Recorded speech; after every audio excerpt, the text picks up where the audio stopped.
ৰাভা ডাঙৰীয়া, লক্ষীপুৰ কলেজৰ অধ্যক্ষ ডক্টৰ কাশ্যপ বিশ্বাস ডাঙৰীয়া, ৰত্নেশ্বৰ ৰাভা ডাঙৰীয়া, অৰবিন্দ নাথ, আমাৰ নিখিল বড়ো ছাত্ৰ সন্থাৰ সন্তোষ হাজোৱাৰী প্ৰমুখ্যে আমাৰ জাতিটোৰ বৃহত্তৰ অসমীয়া জাতিৰ বিভিন্ন জনগোষ্ঠীৰ পৰা অহা প্ৰতিনিধিসকল, নাথযোগী তেওঁলোকৰ ছাত্ৰ সন্থাৰ বিষয়ববীয়াসকল,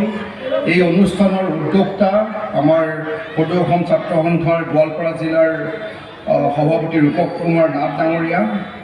সাধাৰণ সম্পাদক গোৱালপাৰা জিলাৰ ককিল নাথ ডাঙৰীয়া আৰু এই অনুষ্ঠানৰ মুখ্য উদ্যোক্তাৰ ভূমিকাত থকা অভিজিত নাথ ডাঙৰীয়া, অসমৰ বিভিন্ন প্ৰান্তৰ পৰা অহা সদৌ অসম ছাত্ৰ সন্থাৰ বিষয়ববীয়াসকল, আমাৰ সংবাদকৰ্মী বন্ধু বান্ধৱীসকল আৰু মৰমৰ ছাত্ৰ ছাত্ৰী, এই অঞ্চলৰ শ্ৰদ্ধেয় বিবেকবান শ্ৰদ্ধেয় ৰাইজ। মই ভাষণ নিদিওঁ, কিন্তু মই আচলতে মই বা আপোনালোকৰ কিছু ছিনিয়ৰ মানুহে আৰু আমাৰ বৰ্তমানৰ সদৌ অসম ছাত্ৰ সন্থাৰ এডভাইচাৰ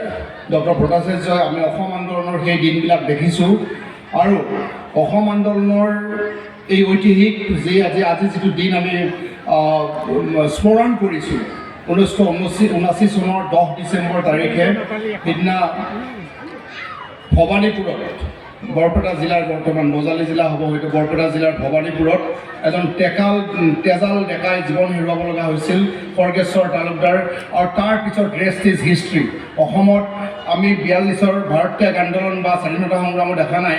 কিন্তু অসমত ইমান বিশাল আন্দোলন আৰু ইমান ডাঙৰ জনজাগৰণ এটা, আৰু এই জনজাগৰণৰ কাৰণে বহুত ডেকাই 860জন ডেকাই নিজৰ বৰ্তমানক আমাৰ জাতিটোৰ ভৱিষ্যতৰ কাৰণে দি গৈছিল।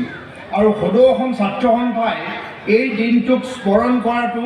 এইটো আমাৰ জাতিটোক সকলোকে প্ৰতিজ্ঞাবদ্ধ কৰা এটা দিন যে আমি আমাৰ জাতিটোক ৰক্ষা কৰাৰ কাৰণে, জাতিটোৰ অস্তিত্বৰ কাৰণে আমি নিজৰ দেহৰ শেষ টোপাল তেজ দিব লাগিব। আপোনালোকে জানে এই শ্বহীদসকলক আমাৰ গ্ৰাম্য জীৱনৰ অসমৰ শদিয়াৰ পৰা ধুবুৰীলৈকে সকলো মানুহে ঘৰে ঘৰে এই শ্বহীদসকলৰ স্মৃতিত বাটত আমি চাকি জ্বলাইছিলোঁ। আৰু মই ভাবোঁ যে আজিৰ এই দিনটো ভগৱানৰ এনেকুৱা এক ঐতিহাসিক পবিত্ৰ ঠাইত পালন